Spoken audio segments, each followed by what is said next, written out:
आजम खान आपके पास आया कहां से, ये तो बताना पड़ेगा आपको, अदालत में भी बताना पड़ेगा, और अगर कमीशन भी बनती है तो बताना पड़ेगा। और अगर वक्त गुजरने के बाद या कमीशन के सामने आजम खान ने यह कह दिया कि जी मुझे तो इन्होंने अगवा किया था, तो आप कहां पे खड़े होंगे?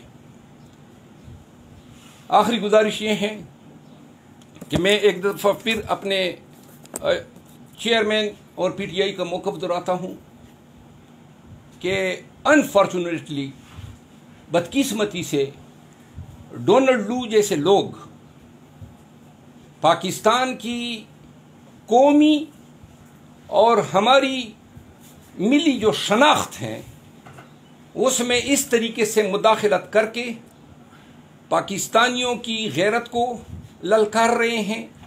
कोई हक नहीं था डोनाल्ड लू को कि वो पाकिस्तानी सफ़ीर के ज़रिए उस वक़्त के अरबाब इक़्तिदार को ये पैगाम पहुंचाते कि जी आपने रिजीम चेंज करनी है। लिहाजा इस चीज़ पे शर्मिंदा होने के बजाय अब आप चाहते हैं कि आप इसको हमारे ख़िलाफ़ एक तकनीक के तौर पे इस्तेमाल करें। तो लिहाजा अगर इस मुल्क में रूल ऑफ लॉ है, कोई कानून है या कानून की हुक्मरानी है, तो इंशाअल्लाह हम किसी भी जुडिशल कमीशन के सामने ये साबित करने को तैयार हैं कि इसके पीछे ये जो मैसेज था, ये जो साइफर था, ये साबिक आर्मी चीफ के लिए भेजा गया था, और उसको बचाने के लिए अटॉर्नी जनरल साहब ने सुप्रीम कोर्ट में स्टेटमेंट नहीं दिया। इस बयान के साथ मैं आप सबका बहुत मशकूर हूँ। Thank you so much. साहब ये बताएं कि असिस्टेंट कमिश्नर कौन थे जिन्होंने बयान कलम बंद किया, उनका नाम? जी ये तो हम आप लोगों से पूछने का हक रखते हैं। आप हमें बताएंगे ना कि जी ये बयान तो बहुत से चैनल्स पे दिखाया जा रहा है, क्या मतलब ये इन्वेस्टिगेशन तो साफियों का काम है, और हमें भी ये जानने का हक है कि वो कौन असिस्टेंट कमिश्नर थे जिसने, यानी आपको इल्म नहीं है, इस्लामाबाद के चीदा साफी हजरात को इल्म नहीं है कि किस असिस्टेंट कमिश्नर ने यह बयान कलम बंद किया है। और एक और मजे की बात बताऊं, बयान से पहले आजम खान को किसी जज के सामने तो इन्होंने पेश करना था, तो जुडिशल रिमांड या फिजिकल रिमांड किसने दिया है? कौन सी इस्लामाबाद की किस, चूंकि ये कार्रवाई इस्लामाबाद से रिलेटेड है, तो इस्लामाबाद में सीनियर सिविल जज साहब जो हैं वो रिमांड के हवाले से मजाज अदालत हैं। तो ये तो जरा बता देना कि वो सीधा ही उसको असिस्टेंट कमिश्नर के पास ले गए बगैर फिजिकल रिमांड के, बगैर किसी केस में इम्प्लीकेट किए, तो असिस्टेंट कमिश्नर का भी पता नहीं चल रहा है, नंबर वन। अलबत्ता बयान जो है वो चैनलों के साथ शेयर किया गया है। ये जो आपका सवाल है, इसी सवाल में जवाब भी पिन्हा है। एफआईआर भी वापस ले लिया, फैसला कर लिया हुकूमत ने। एफआईआर कहाँ लॉन्च हुई है, जरा बता दीजिएगा।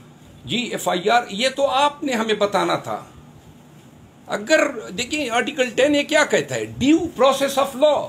ड्यू प्रोसेस ऑफ लॉ यही चीज है कि मुल्जिम को उसके हवाले से तमाम इल्जामात जो हैं उनकी नकूल फराहम की जाए, उसको चार्जशीट किया जाए, उसको कन्फ्रंट किया जाए। और एक और अहम बात है, 164 का बयान मैं आपके सामने पढ़ देता हूं। 164 के बयान के लिए जरूरी है कि अगर एक शख्स किसी शख्स को मोरिद इल्जाम ठहरा रहा है तो उस शख्स को बुलाया जाएगा और उसका वकील उस शख्स पे जरा करेगा। तो चेयरमैन पीटीआई की किस वकील को बुलाया गया कि आएंगे और जरा करें? मैं 164 सबसेक्शन 2 आपके सामने पढ़ता हूं। तो नहीं, ये बयान 164 के जुमरे में फाल करता है।